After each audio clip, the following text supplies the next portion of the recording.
And though we are beset on all sides, with each battle we drive back the mutant, the heretic, the alien. Helldivers 2 puts a ban on all LGBTQ content, and this is something that's surprising to a lot of people in the modern day video game industry, to see a developer actually have a strong stance when it comes to these social progressive political talking points that we see surfacing all the time in the video game industry, whether it comes to games journalists and the insertions of different gender queer conversations within video games, within all these AAA titles where it's always a topic about gender politics or whatever racial political issue that is occurring in society today. But this is not the case for Helldivers 2, where they made a stark and strong stance where they're not even considering the implications or adding any strong political symbology like LGBTQ flags, like Black Lives Matter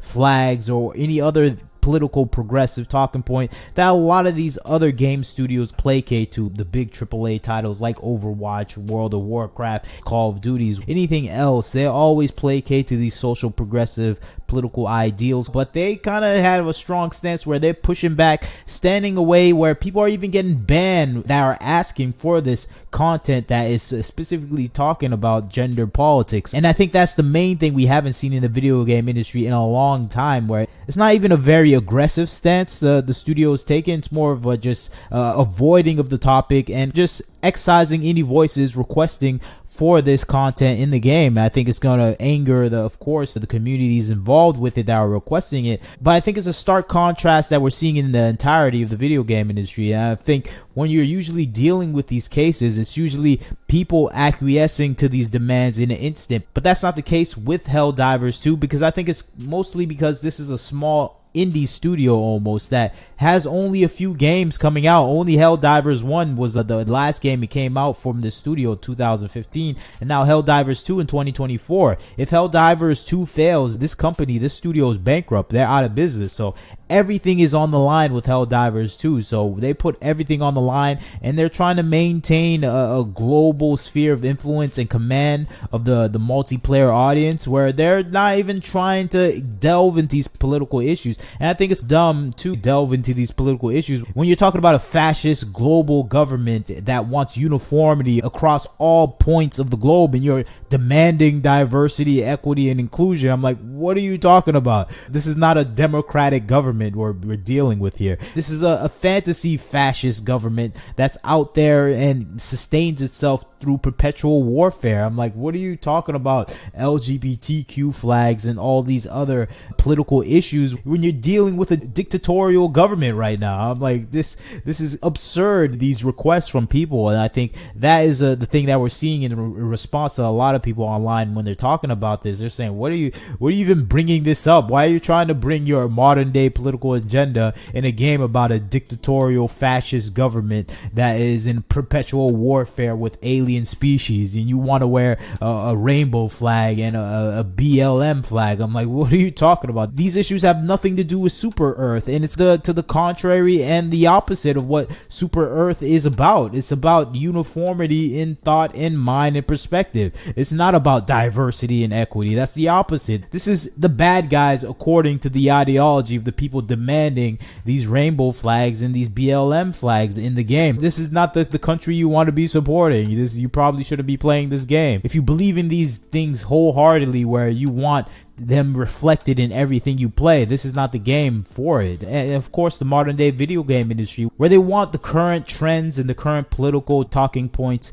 to be at the focal point of any game that is being created, fantasy or not, it has to have a current day political talking point in it. And I think them demanding this to be in Helldivers is a step too far, and it shows the hypocrisy and the delusion of the people that are demanding this. And I think it goes further, where the studio itself is in a place that is pretty liberal and progressive, Stockholm, Sweden. So it would make sense if they included these topics. But I think for them, they're probably thinking this is a fantasy world. This is a fantasy dictatorial fascist government that we're making fun of and enjoying being in on the fun of this psychotic society. And I think that's the game players themselves. They want to be into this fantasy of this fascist dictatorial perpetual warfare type of government, and they're having fun at it. They're praising Super Earth. Any good bug is a dead bug. All these topics. This is not the typical topics you would see in the modern day world. So you have to embrace the fantasy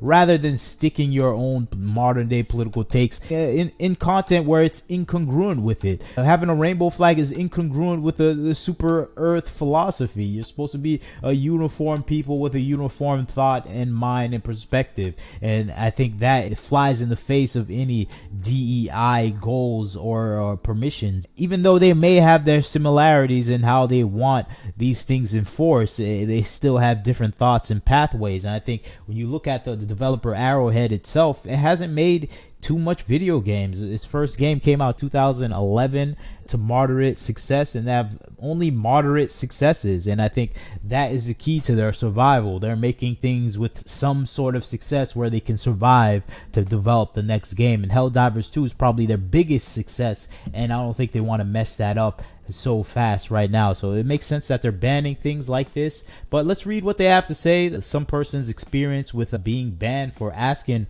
for an LGBTQ cape, and I'm thinking that's just going to lead to harassment and bullying online, because people are just tired of seeing things that are outside of the fantasy sphere popping up in a fantasy world where they just get annoyed with it. What is this doing here? I'm just trying to kill bugs, but I have to hear your political statements, and I'm just tired of it. But here's one person's experience. My friend got permabanned from Discord without a warning when all bro did was ask if there's a chance if they will add an LGBTQ cape or background. Dude was permabanned, even got the death threat in his DMs. I get that a lot of the people that play the game are COD fanboys from Shroud and some things fan base, but dude, it is pathetic how toxic this community is. All he asked was to add one thing, and for some reason everyone thinks they're gonna cater to LGBTQ people, or somehow it's gonna turn into politics. You did turn it into politics when you asked for that. That's a statement in of itself where you're just showing your political statement, and I think that's where people got annoyed with it.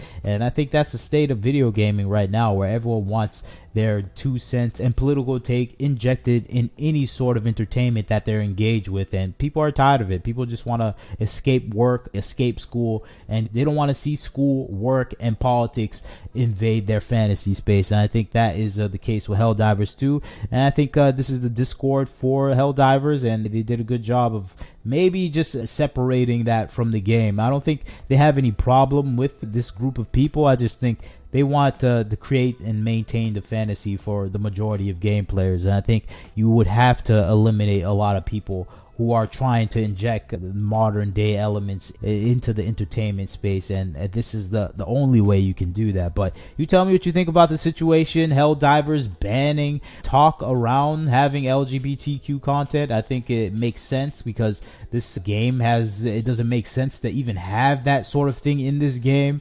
It's incongruent with the story and the world, and of course the uniformity of Super Earth, so it just makes no sense. And I think that is the core problem. There's no problem with having that content in other games, but this just goes and breaks the fantasy of the game, where it just doesn't even make sense why you even have that.